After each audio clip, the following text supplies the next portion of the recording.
Date, March 31st, 1331.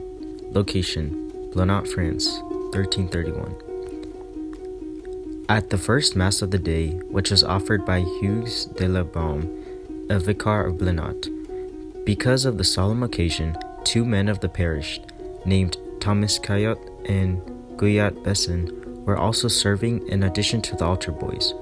At communion time, the two men approached the altar railing, took their places at each end, and turned the long cloth over the railings, which was the practice in those days. The parishioners took their places, held their hands under the cloth, and waited for the approach of the priest. One of the last to receive was a woman named Jacquette, described as being the widow of Regnat de Fort. The priest placed the host on her tongue, turned, and started walking toward the altar. It was then that both men and a few of the communicants saw the host fall from the woman's mouth and land upon the cloth that covered her hands. As the priest was then placing the ciborium inside the tabernacle, Thomas Cayot approached the altar and informed him of the accident. The priest immediately left the altar and approached the railing, but instead of finding the host, he saw a spot of blood, the same size as the host, which had dissolved into blood. When the Mass was completed, the priest took the cloth into the sacristy and placed the stained area in a basin filled with clean water. After washing the spot and scrubbing it with his fingers numerous times, he found that, far from becoming smaller and lighter, it had become larger and much darker. On removing the cloth from the basin, he was surprised to find that the water had turned bloody.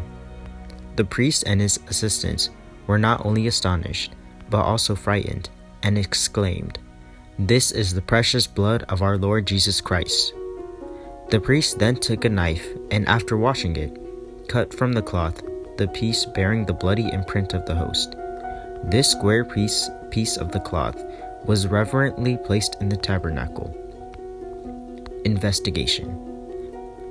15 days later, an official of the Archdiocese of Athens, Jean Jorossor, journeyed to Blanot to initiate an investigation.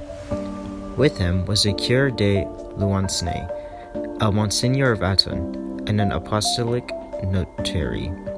The interrogation of witnesses was conducted in the presence of Pierre Assonanot, the Cure of Blanot.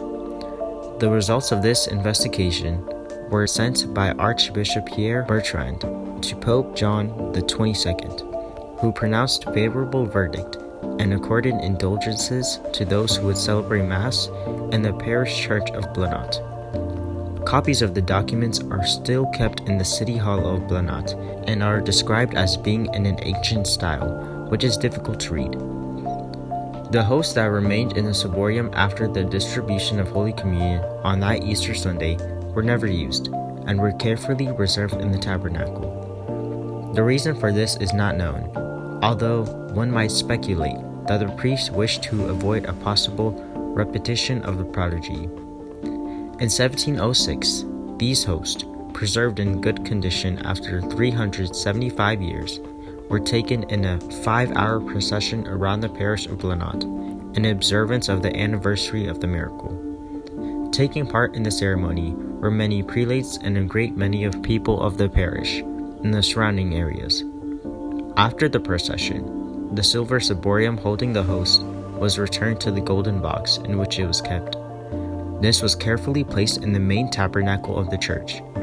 Each year on Easter morning, according to ancient custom, the relic is solemnly exposed in the church of Blanot. This miracle is a constant reminder for us about the reverence that the Blessed Sacrament deserves.